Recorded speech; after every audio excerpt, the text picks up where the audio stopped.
आज हम एक बहुत अहम विषय पर बात करने वाले हैं। जी। दिवाली का त्योहार और डॉक्टर भीमराव रामजी अंबेडकर।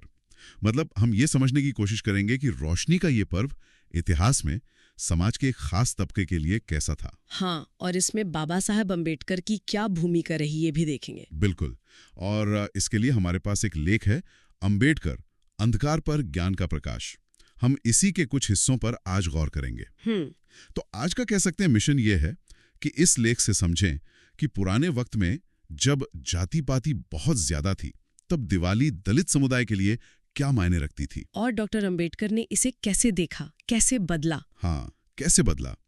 सोचिए जरा, जिस दिवाली को हम कहते हैं अंधेरे पर उजाले की जीत, जी। वही त्योहार सदियों तक कुछ लोगों के लिए मतलब और ज्यादा अंधेरा लेकर आता था। ये कल्पना करना भी मुश्किल है आज। लेख बताता है कि एक ऐसा टाइम था जब ऊंची जातियों के घर घी के दियों से रोशन होते थे, पकवान बनते थे, और दूसरी तरफ दलित बस्तियों में अंधेरा रहता था।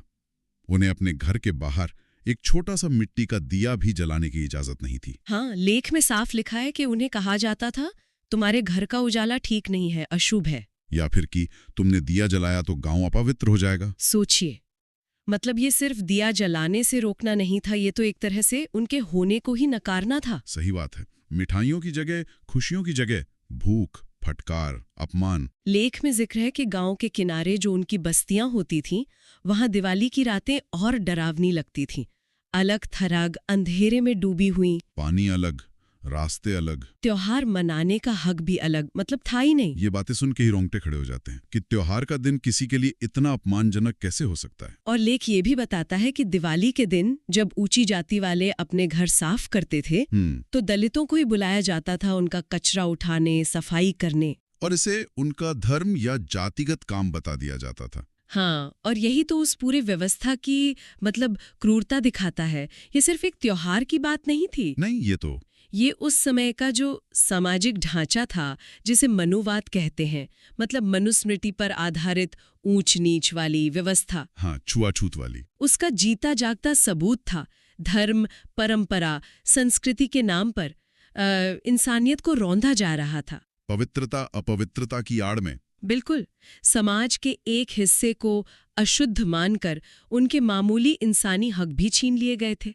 ये सिर्फ सामाजिक दूरी नहीं थी, ये एक तरह का मानसिक अत्याचार था जो पीढ़ी दर पीढ़ी चला आ रहा था। जी। और इसी गहरे अंधकार के बीच, जैसा लेख कहता है, एक उम्मीद की किरण, एक आवाज बनकर उभरे डॉक्टर भीमराव रामजी अंबेडकर। हाँ, उन्होंने सीधे सवाल किया इस पूरी व्यवस्था पर। वो सवाल आज भी उतना ही मायने रखता है। ये दिवाली किसकी है? बिल्कुल। अगर मेरे समाज के लोगों को अपने घर में एक दिया जलाने का भी हक नहीं, तो ये कैसा त्योहार है? ये रोशनी किसके लिए है? ये सवाल ये बहुत ताकतवर था। हाँ, ये सिर्फ दिवाली पर सवाल नहीं था, ये तो उस पूरी सामाजिक, धार्मिक, सांस्कृतिक सोच को चुनौती थी जो जन्म के आधार पर इंसानों में भेद करती थी, जो किसी को ऊंचा और किसी को नीच मानती थी। बाबा साहेब ने पूछा कि भाई, अगर भगवान सबके हैं तो उनके त्योहार सबके क्यों नहीं? अगर रोशनी पवित्र है तो किसी इंसान के घर का दिया अपवित्र कैसे हो गया? उनके इन सवालों ने यकीनन दलित समुदाय में एक नई सोच जगाई होगी। बिल्कुल, उन्हें सोचने पर मजबूर किया कि क्या सच में यही उनकी किस्मत है। और यहाँ से बात और दिलचस्प हो जाती है। बाबा साहब सिर्फ सवाल पूछकर नहीं रुके। नहीं, उन्होंने रास्ता दिखाया। लेख में लिखा है, उन्होंने कहा, हमें दूसरों की जलाई रोशनी की भीख नहीं चाहिए, हमें ये अंधेरी दिवाली नहीं चाहिए, हमें चाहिए ज्ञान की दिवाली। उनका वो नारा, शिक्षित बनो, संगठित रहो, संघर्ष करो, वो इसी सोच से निकला था। बिल्कुल। ये सिर्फ दिवाली मनाने या ना मनाने का सवाल नहीं रह गया था। नहीं, ये तो आत्मसम्मान का, स्वाभिमान का सवाल बन गया था। शिक्षा के जरिए, बराबरी के हक के जरिए, बिल्कुल, सदियों के अंधेरे को मिटाने की लड़ाई थी ये। बाबा साहेब ने समझाया कि असली रोशनी तेल और बाती से नहीं। हाँ, असली रोशनी तो ज्ञान से आती है, तर्क से आती है, बराबरी के विचार से आती है। लेख भी यही कहता है कि उन्होंने अंधविश्वास की जगह शिक्षा और साइंटिफिक सोच पर जोर दिया। उनका मानना था कि जब तक दिमाग में अंधेरा है, तब तक बाहर की रोशनी का कोई मतलब नहीं। और उन्होंने ये सिर्फ कहा नहीं, करके दिखाया अपने संघर्षों में। जी।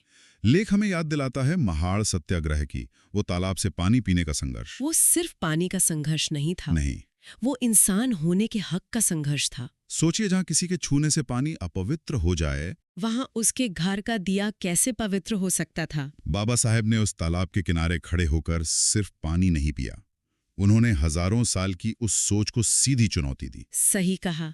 और इसी संघर्ष का नतीजा हमें भारतीय संविधान में दिखता है। हाँ, जिसकी ड्राफ्टिंग कमेटी के वो चेयरमैन थे। जी, उस संविधान ने पहली बार कानूनी तौर पर छुआछूत को जुर्म माना। हर नागरिक को बराबर का दर्जा दिया, जाति, धर्म, लिंग, किसी भी आधार पर भेदभाव खत्म किया। लेख के शब्दों में कहें तो संविधान ने ये पक्का किया कि अब कोई इंसान दूसरे इंसान की रोशनी नहीं बुझा सकेगा। ये वो दस्तावेज बना जिसने कहा कि किसी को छूने से समाज गंदा नहीं होता, बल्कि जो छुआछूत मानता है असल में वही गंदा है, वही अपवित्र है। ये सोच में कितना बड़ा बदलाव था।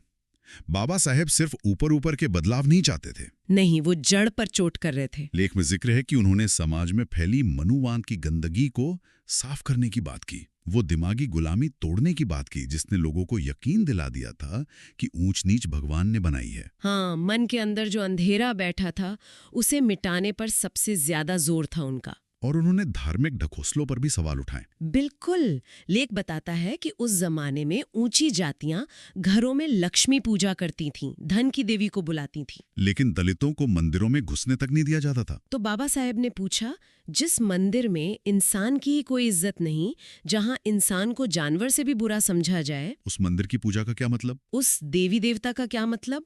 उन्होंने समाज को नई दिशा दी कि असली लक्ष्मी पैसा नहीं, ज्ञान है। और असली पूजा मूर्ति की नहीं, समानता की, आजादी की, भाईचारे की होनी चाहिए। उन्होंने दलित समाज को सिखाया कि अब मंदिरों के दरवाजे पर खड़े होकर भीख नहीं मांगनी है, बल्कि अपने हक के लिए संगठित होकर लड़ना है। जी, आज जब हम दिवाली मनाते हैं तो ये सिर्फ एक त्योहार नहीं है, ये हमें उस लड़ाई की भी याद दिलाता है जो बराबरी और सम्मान के लिए लड़ी गई।